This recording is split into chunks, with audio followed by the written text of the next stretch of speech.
ملګرو هغه مرد مجاهد سره ولاړ یم چې د هغه باره کې په سوشل میډیا باندې ما نن ویډیوګانې هم د خدای بلا ورکړلي، پوسټونه هم د خدای بلا ورکړلي.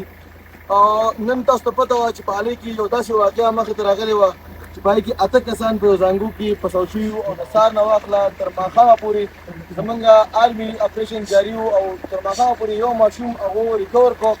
کوشش هغو کوو خو مسایل داسې پېښېدل چې هغو دا کسان نشي ریکور کړی. خو په دغه منځ کې څه کسان داسې وو چې د سهار نه په دې خوا چغې وهلې چې دا کار موږ ته 2 ګنټو له پرېږدئ، موږ یې حل کولی شو، خو هغو ته اجازت نه میلاوېده. او چې کله ماښام شو او نور اپریشنې بندې شوې، دوی ته په یو داسې طنجه غوندې انداز کې وویلی شو تاسو کولی تاسو واچوئ. بیا هغه دا مرد مجاهد و، تاسو لیدلی مي، دا مرد مجاهد و دی چې کړی دی هغه بیا د الفاظو کې بیانولو خبره نه ده.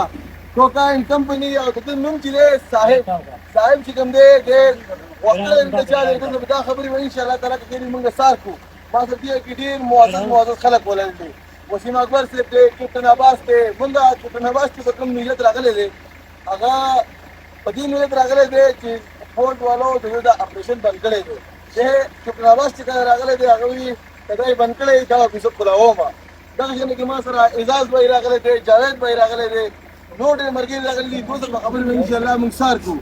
داسې نور معزز مېلمانه دي زمونږ او دې صاحب سره چې نور کوم کسانو چا ورسره هیلپ کړی دی، خو نوم صرف د صاحب چلېږي. ولې چې په دغه وړې زانګو کې صاحب تللی دی او صاحب به څه چل کړی دی دله به انشاءالله موږ سار ته پوښتنه کوو. اوس دا غریب ستړی شوی دی او ډېر طرف نه صاحب له 1 लाख روپۍ نه او 1 लाख روپۍ سنجید له ماشاءالله جاوید په طرف نه د لپاره 1 लाख روپۍ اعلان او 1 लाख روپۍ وسنجید بایله.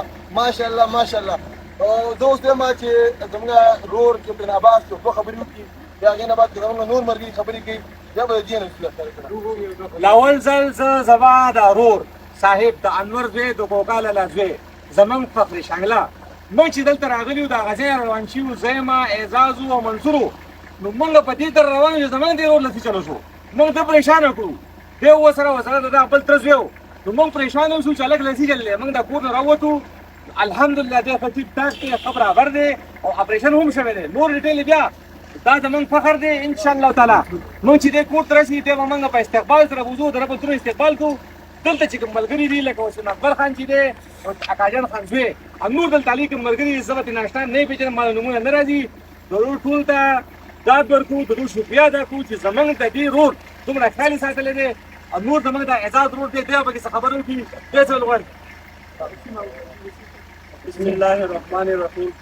ټولو ناول نه دا چې شامل زموږ کوم دا ټیم راغلی کوکاین کمپني او صاحب حسنزی د دې ټولو ډېر زیات شکریه ادا کوم.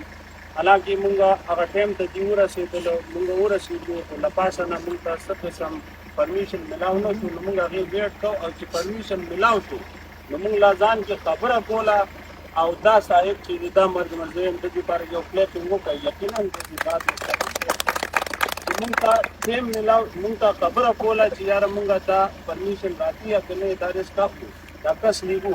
نو مونږ چې څو خبرېدو نو دې نه مې لا رسېدلی وو. نو څوک چغې وایي ګلاوز دې پرېښودل، څوک څه وایي څه دې وکړل، هغه دې رسېدلی وو. او هغه ځای نه کوم کسان چې ریسکیو کړو هغه چې راغلل هغوی ته ووایي چې هلته څه حال دی. هغوی وایي چې کله هیلي چې راغی هلیکاپټر چې هغې هوا دومره تېزه وه چې مونږ ډېر زیات وېرېدلي وو. او اولاني کس چې کله تاسو ریسکیو کړ صاحب چې ریسکیو کړ هغې نه پس زموږ امید پیدا شو چې انشاءالله مونږ اوس بچ یو. بچ کولو والا ذات چې دی هغه زما رب دی. ته چې کومه حوصلې سره او کوم زموږ حوصله افزایي وکړه او علي ته دوی راغلل او دا زموږ درد کې او زموږ غم کې مونږ سره شریک شو. دا د داد مستحق دي. زه تاسو ټولو ته سلام پیش کوم. تاسو ته